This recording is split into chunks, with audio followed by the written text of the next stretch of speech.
Welcome into College Football Now. I am your host, Harrison Graham. Today's show is powered by the Fetch Rewards app. This app allows you to earn points by scanning receipts from any store or a restaurant. Once you build up enough points, you can redeem them for gift cards from various stores. Get started today by downloading the app at chatsports.com/fetch. It's easy. It's free. Go check it out. We'll tell you a little bit more about this app later on in the show. Oh, by the way, promo code CHAT gets you 3,000 bonus points. Shout out to Fetch for sponsoring today's show. So you're probably thinking February, college football. Yeah, there's some news and rumors to get into. Let's start with the college football playoff.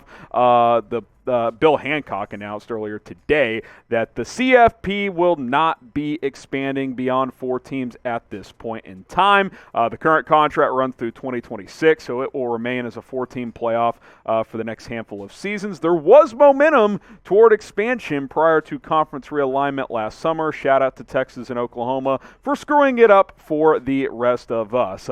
Somewhat joking, but somewhat serious. In all seriousness, the news is that the CFP will not be expanding, at least not right now. Here's what Bill Hancock, the executive director of the College Football Playoff, said, quote, "The CFP Board of Members met via video conference yesterday. The Board of Managers has accepted a recommendation from the Management Committee to continue the current 4-team playoff for the next 4 years, as called for in the CFP's original 12-year plan. At the same time, the Board expects the Management Committee to continue its discussions of a new format that would go into effect for the 2026-27 season, even though the outcome did not lead to a recommendation for an early expansion before the end of the current 12-year contract. The discussions have been helpful and informative."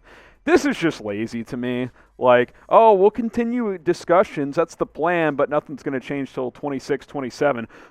That's just lazy. I mean, this is not that hard to figure out. Like, we all love college football. We all want more games. Expand the damn playoff. No one cares about the bowl games anymore. Let's get more teams in the playoff, and let's go play some ball, because I definitely think that is the way to go. I think this is a lazy approach from the college football playoff, and I don't think it helps the sport whatsoever. What do you guys think? Should the CFP expand beyond 4 teams? We'll make this the pinned comment on today's video. Type Y for yes if you think it should expand. Type N for no if you like the current system. I personally hate it. Get your votes in, and after this YouTube ad break, I will give 3 big reasons to why the CFP should expand. All right, number 1, more revenue. And isn't that the whole point of pretty much all this?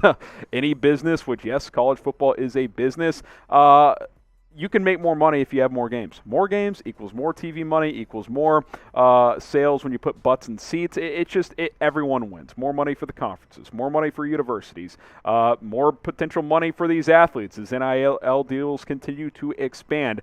There's no downside in terms of a revenue standpoint. There's only upside, and isn't that really the point of all this, to make more money at the end of the day? Sure, there's other things to value for cores of the sport, but I don't think those are being hurt if you expand the playoff.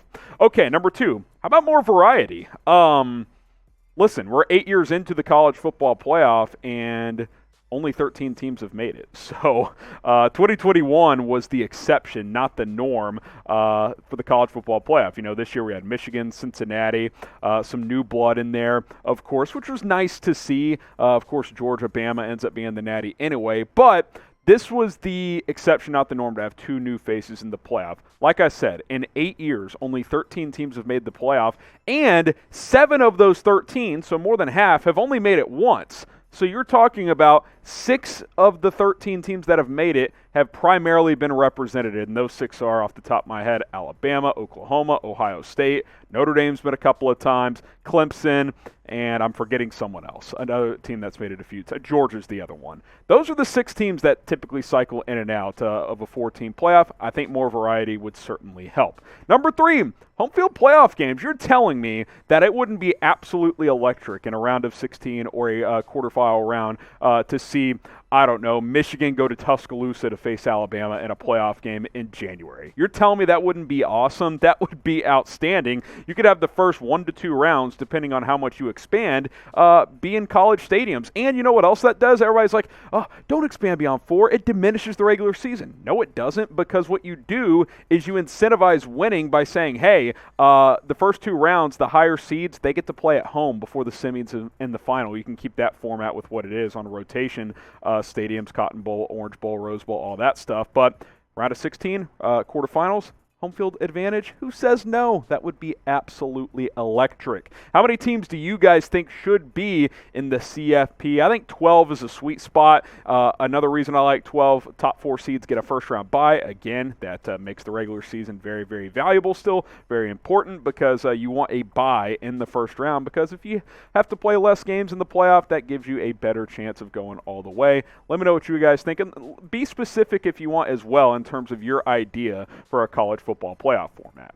All right, shout out to Fetch Rewards for sponsoring today's show. We partnered up with them about a month ago, and this app is great because all you got to do is scan your receipts, which we all get, right? Grocery store run, gas, whatever, and you can earn points on them. And once you earn enough points, you can cash out those points for gift cards to places like Amazon, Starbucks, Walmart, Target, tons of restaurants as well, Chili's, TGI Fridays, a lot of those chain places are available, but literally any receipt works. You scan it, you get the points. We just showed you that video demonstration right there. Download the app today at chatsports.com/fetch. Use promo code CHAT to get 3,000 bonus points when you get started. It's free. It's easy. Everybody ends up with receipts. Cool thing about this app as well, you can scan your digital receipts by syncing up your email account and your Amazon account. Absolutely fantastic. Get started with Fetch Rewards today at chatsports.com/fetch. That link will be in the comments and it'll be in the description.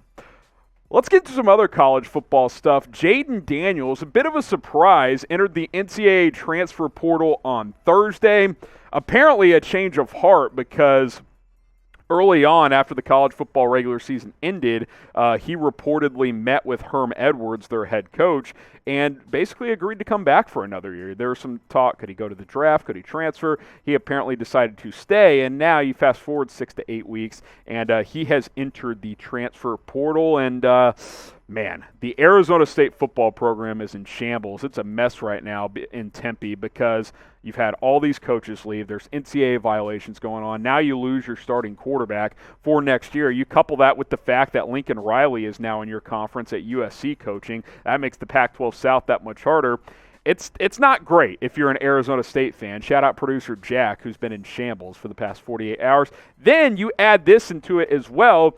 Arizona State could have had Spencer Rattler. There was real buzz after the season ended that Rattler would have transferred to ASU. We don't know for sure if that would have happened had Jayden Daniels been gone, but once he and Herm Edwards came to an agreement that he would stay, Rattler pursued other options. He ended up going to South Carolina. Rattler's from the state of Arizona. I think it's at least a 50-50 chance he would have gone back to ASU. He probably would have brought a couple of his OU teammates with him like he did to South Carolina, but that did not happen, and now what happens? You don't have Jayden Daniels or Spencer Rattler if you are Arizona State. So that is a tough pill to swallow if you are the Sun Devils. Let me ask you this. Should Arizona State fire Herm Edwards? Type F for fire, type K for keep.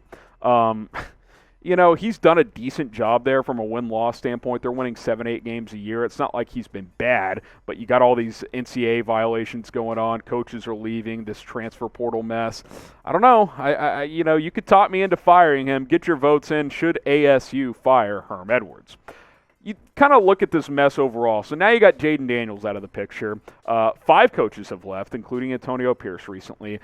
They've been under NCAA investigation since last June for recruiting violations. So this is just heading in a bad direction. It really is. This is one of those stories that we're going to look up in a year or two, and it's not going to end well. I don't know when it's going to come to its peak, but things are not in a good spot out there for Arizona State. As far as Jayden Daniels and his future goes, this is just a list I came up with. There's not a ton of buzz out there on where he'll end up just yet, but I think these are teams that could make sense. If he wants to stay in the Pac-12, I think Cal is a team that could make sense. Maybe Washington as well, although I didn't mention them here. Cincinnati, you've got Desmond Ridder going to the draft. Luke Fickell could use an experienced quarterback. Daniels is a 3-year starter if they want to try and make another run at the CFP next year. Iowa State, Brock Purdy is gone. Matt Campbell, good head coach, could use an experienced quarterback.